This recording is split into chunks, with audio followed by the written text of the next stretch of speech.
ഇന്ന് നമ്മുടെ രാജ്യം നേരിടുന്ന ഏറ്റവും വലിയ വെല്ലുവിളിയാണ് LPG ക്ഷാമം. നമ്മുടെ രാജ്യം മാത്രമല്ല, ലോകം നേരിടുന്ന ഒരു വലിയ വെല്ലുവിളിയാണ്.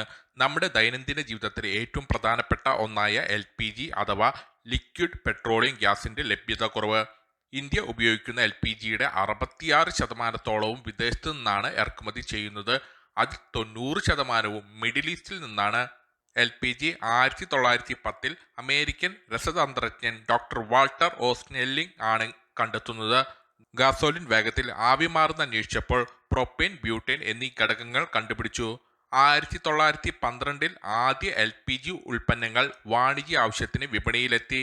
പെട്രോളിയം ശുദ്ധീകരണത്തിൽ നിന്ന് നിലവിലെ യുദ്ധം കാരണം പ്രധാന കപ്പൽപാതയായ ഹോർമുസ് കടലെടുക്ക് വഴിയുള്ള ഗതാഗതം തടസ്സപ്പെട്ടതാണ് ഇപ്പോഴത്തെ ഈ ക്ഷാമത്തിനുള്ള പ്രധാന കാരണം. എന്നാൽ എന്തുകൊണ്ടാണ് ഇന്ത്യയിൽ വേണ്ടത്ര LPG ഉണ്ടാക്കാൻ കഴിയാത്തതെന്നും എങ്ങനെയാണ് ഭൂമിക്കടിയിൽ നിന്ന് LPG വേർതിരിച്ചെടുക്കുന്നത് എന്നുമൊക്കെയാണ് ഈ വീഡിയോയിലൂടെ നമ്മൾ കാണാൻ പോകുന്നത്. ഭൂമിയുടെ ഉപരിതലത്തിന് താഴെ കോടിക്കണക്കിന് വർഷങ്ങളെ അഴിഞ്ഞുകൂടിയ സസ്യങ്ങളുടെയും ജീവികളുടെയും ഫോസിലുകൾ കാലക്രമേണ എണ്ണയായും ഗ്യാസുമായും ഒക്കെ മാറി അവിടെ കുടുങ്ങിക്കിടക്കുകയാണ്. നമ്മൾ പണ്ട് സ്കൂളിൽ ഇതൊക്കെ പഠിച്ചു പോയതാണ്. പക്ഷേ ഈ ഗ്യാസ് ഭൂമിയുടെ ഉപരിതലത്തിന് അടുത്തൊന്നുമല്ല കാണപ്പെടുന്നത്. സാധാരണയായി സമുദ്രത്തിനടിയിൽ ആയിരക്കണക്കിന് മീറ്റർ താഴ്ചയിലോ പാറകൾക്കുള്ളിലോ ആയിരിക്കും ഇതിന്റെ സ്ഥാനം. അതിനാൽ തന്നെ ഗ്യാസ് കണ്ടെത്താനുള്ള പ്രോസസ്സുകൾ തുടങ്ങുന്നത് പലപ്പോഴും കടലിന്റെ നടുവിലാണ്. ഇതിനായി അവിടെ ആദ്യം സർവേ നടത്തുന്ന വലിയ കപ്പലുകളിൽ നിന്ന് എഞ്ചിനീയർമാർ കടലിലേക്ക് ശക്തമായ ശബ്ദ തരംഗങ്ങൾ അയക്കുന്നു. ഈ ശബ്ദം കടലിന്റെ അടിത്തട്ടിൽ തട്ടി തിരിച്ചു വരുമ്പോൾ ഉപരിതലത്തിലുള്ള സെൻസറുകൾ അത് പിടിച്ചെടുക്കും. തുടർന്ന് ഈ ഡാറ്റകൾ വെച്ച് ഗവേഷകർ കടലിനടിയിലെ 3D മാപ്പുകൾ തയ്യാറാക്കും. ഇതെവിടെയാണ് ഗ്യാസിന്റെ പ്രസൻസ് ഉള്ളതെന്ന് മനസ്സിലാക്കാൻ സഹായിക്കുന്നു. പക്ഷേ ഇങ്ങനെയുള്ള മാപ്പുകൾ കിട്ടിയത് കൊണ്ട് മാത്രം ഡ്രില്ലിംഗ് എവിടെ തുടങ്ങണമെന്ന് ഉറപ്പിക്കാൻ കഴിയില്ല. LPGക്കായി കടലിൽ തുറക്കുന്ന പ്രക്രിയയെ ഡ്രില്ലിംഗ് അഥവാ ഓഫ് ഷോർ ഡ്രില്ലിംഗ് എന്ന് വിളിക്കുന്നു. അതിനായി ഏകദേശം 9 മീറ്റർ നീളമുള്ള 100 കണക്കിന് സ്റ്റീൽ പൈപ്പുകൾ തമ്മിൽ ബന്ധിപ്പിച്ച് ഒരു വലിയ പൈപ്പ് നെറ്റ്വർക്ക് ഉണ്ടാക്കി പാറകളിലേക്ക് ഇറക്കുന്നു. ഇതിന്റെ അറ്റത്തുള്ള കടുപ്പമേറിയ ലോഹങ്ങൾ കൊണ്ടുള്ള ഒരു ബിറ്റ് പാറകളെ തുറന്ന് മുന്നോട്ട് പോകും. അങ്ങനെ ഒരു നിശ്ചിത ഭാഗം തുറന്നു കഴിഞ്ഞാൽ എഞ്ചിനീയർമാർ ഒരു ലോഗിംഗ് ടൂൾ ഇതിനുള്ളിലേക്ക് ഇറക്കുന്നു.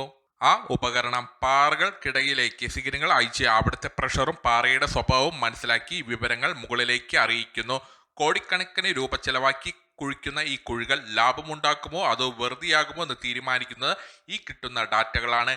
എങ്കിലും ഈ പണികൾക്കിടയിലൊക്കെ ഒരു വലിയ അപകട സാധ്യതയുണ്ട്. അതാണ് ബ്ലോ ഔട്ട്. പ്രഷർ നിയന്ത്രിക്കാൻ കഴിഞ്ഞില്ലെങ്കിൽ എണ്ണയും വാതകവും നിയന്ത്രണമില്ലാതെ മുകളിലേക്ക് ചീറ്റിത്തെറിക്കും. ഇതിനെയാണ് ബ്ലോ ഔട്ട് എന്ന് വിളിക്കുന്നത്. ഇത് കടലിലെ ജീവജാലങ്ങളെ നശിപ്പിക്കുക മാത്രമല്ല പരിസ്ഥിതിക്ക് വലിയ നാശം ഉണ്ടാക്കുകയും ചെയ്യും. അതുകൊണ്ട് തന്നെ ഓരോ നീക്കവും വളരെ ശ്രദ്ധയോടെ മാത്രമേ അവർ ചെയ്യും. കാരണം ഒരു ചെറിയ പിഴവ് പോലും വലിയൊരു ദുരന്തത്തിന് കാരണമായേക്കാം. അങ്ങനെ ഗ്യാസ് റിസർവോയറിൽ എത്തിക്കഴിഞ്ഞാൽ പൈപ്പ് ഉറപ്പിക്കാനായി സ്റ്റീൽ പാളികളും സിമെന്റും ഉപയോഗിച്ച് വശങ്ങൾ ബലപ്പെടുത്തുന്നു. കടലിന്റെ അടിത്തട്ടിൽ ടൺ കണക്കിന് ഭാരമുള്ള ബ്ലോ ഔട്ട് പ്രിവെന്റർ എന്നൊരു വലിയ ഉപകരണം സ്ഥാപിക്കും.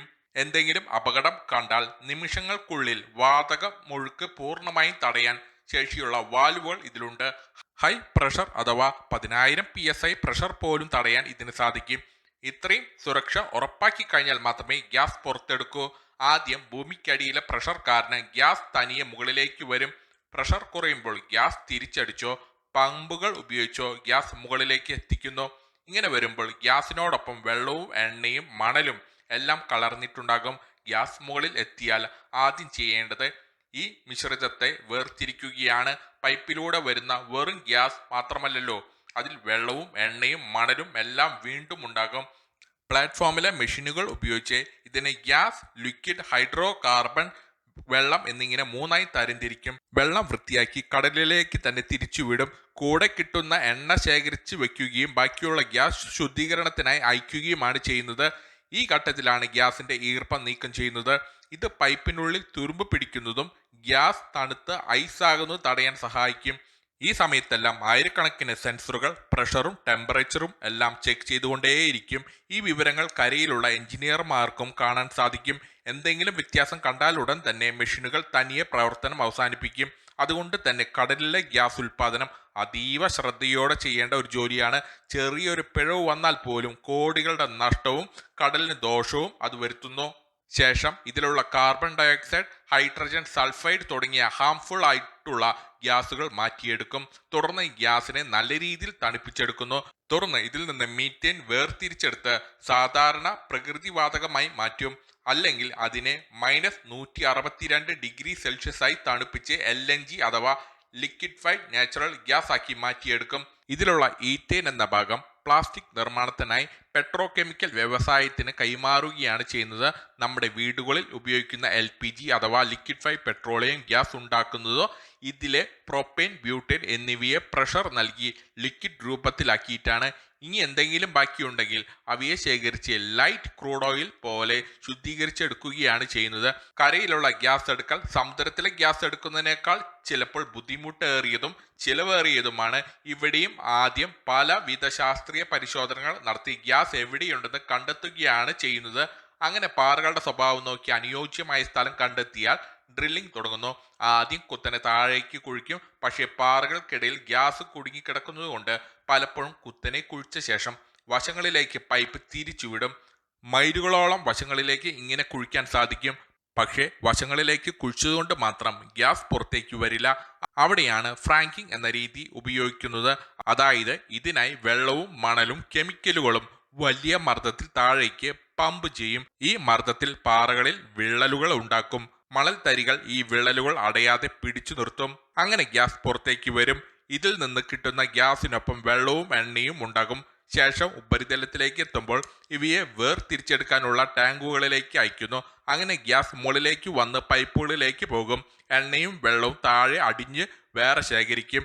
കടലിലായാലും കരയിലായാലും ഗ്യാസ് വേർതിരിച്ചു കഴിഞ്ഞാൽ പിന്നെ വലിയ പ്ലാന്റുകളിലേക്ക് അയക്കണം. ഇതിനായി 100 കണക്കിന് മൈൽ നീളമുള്ള പൈപ്പുകൾ ഉപയോഗിക്കുന്നു.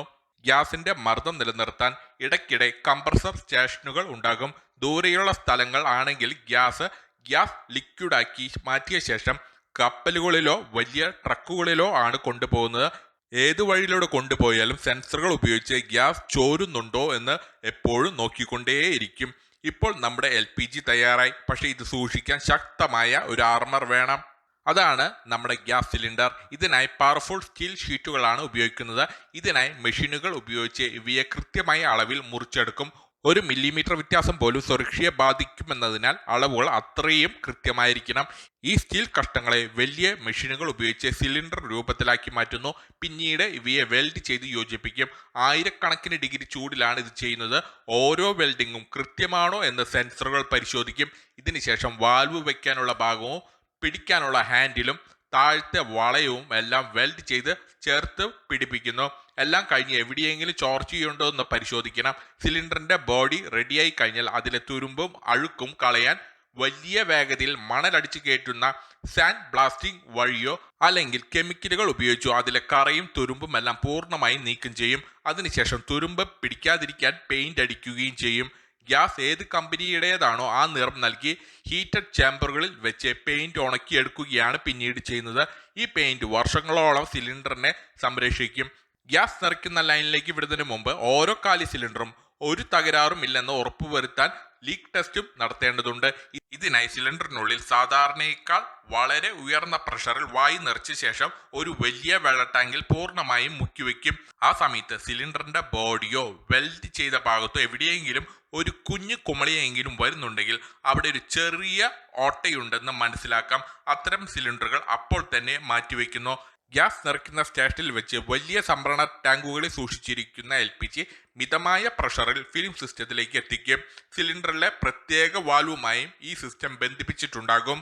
നിശ്ചിത അളവിൽ ഗ്യാസ് നിറഞ്ഞു കഴിഞ്ഞാൽ ഈ വാൽവ് തനിയെ ഓഫാകും. എല്ലാ സുരക്ഷാ പരിശോധനകളും കഴിഞ്ഞ് പാസ്സായ സിലിണ്ടറുകൾ മാത്രം സീൽ വെച്ച് സർട്ടിഫിക്കറ്റും ലാബിലും ഒട്ടിച്ച് വിതരണത്തിനായി പുറത്തേക്ക് വിടും. ഇപ്പോൾ നിങ്ങളുടെ മനസ്സിൽ വരുന്ന സ്വാഭാവികമായ ചോദ്യം ഇതായിരിക്കും: നമ്മുടെ ഇന്ത്യയിൽ നിന്ന് LPG ഉൽപ്പാദിക്കാൻ കഴിയില്ലേ എന്നുള്ളത്. സത്യത്തിൽ ഇന്ത്യയിൽ നിന്ന് LPG ലഭിക്കുന്നുണ്ട്. പക്ഷേ നമ്മുടെ ആവശ്യത്തിന് വേണ്ട അത്രയും വലിയ അളവിൽ ഇത് ഇവിടെ ലഭ്യമല്ല എന്നതാണ് പ്രധാന പ്രശ്നം. ബോംബെ, ഹൈകൃഷ്ണ ഗോദാവരി തടം, ആസാം, രാജസ്ഥാൻ തുടങ്ങിയ സ്ഥലങ്ങളിൽ നിന്ന് പ്രകൃതിവാതകവും ക്രൂഡ് ഓയിലും നമ്മൾ ഖനനം ചെയ്തെടുക്കുന്നുണ്ട്. ഇവ എടുക്കുമ്പോൾ അതിനൊപ്പം LPG ഉണ്ടാക്കാനുള്ള വാതകങ്ങളും ലഭിക്കുന്നുണ്ട്. എന്നാൽ ഇന്ത്യയിലെ കോടിക്കണക്കിന് വീടുകളിലെ അടുക്കളകളിൽ ഇന്ന് LPG വേണം. ഇത്രയും വലിയൊരു ആവശ്യത്തിനുള്ള ഗ്യാസ് നമ്മുടെ മണ്ണിൽ ഇപ്പോഴുള്ള നിക്ഷേപങ്ങളിൽ നിന്നില്ല. കൂടാതെ നമ്മുടെ ആവശ്യത്തിന്റെ 80% ക്രൂഡ് ഓയിലും നമ്മൾ വിദേശത്തു നിന്നാണ് വാങ്ങുന്നത്. ഇന്ത്യയുടെ മണ്ണിൽ ക്രൂഡ് ഓയിൽ നിക്ഷേപം മറ്റ് ഗൾഫ് രാജ്യങ്ങളെ അപേക്ഷിച്ച് വളരെ കുറവാണ്. ഇതൊക്കെ കൊണ്ടാണ് ഇന്ത്യയിൽ ഇപ്പോൾ കനത്ത രീതിയിലുള്ള LPG ക്ഷാമം നമ്മൾ നേരിടുന്നത്. എന്തായാലും ഇതിനെക്കുറിച്ച് നിങ്ങൾക്കൊരു ധാരണ ഇപ്പോൾ ലഭിച്ചു കാണുമെന്ന് ഞാൻ വിശ്വസിക്കുന്നു. നിങ്ങളുടെ സംശയങ്ങൾ താഴെ കമൻ്റായി രേഖപ്പെടുത്തുക. അപ്പോൾ മറ്റൊരു ഇൻഫോർമേറ്റീവായ വീഡിയോയുമായി വരുന്നതുവരെ ഗുഡ് ബൈ.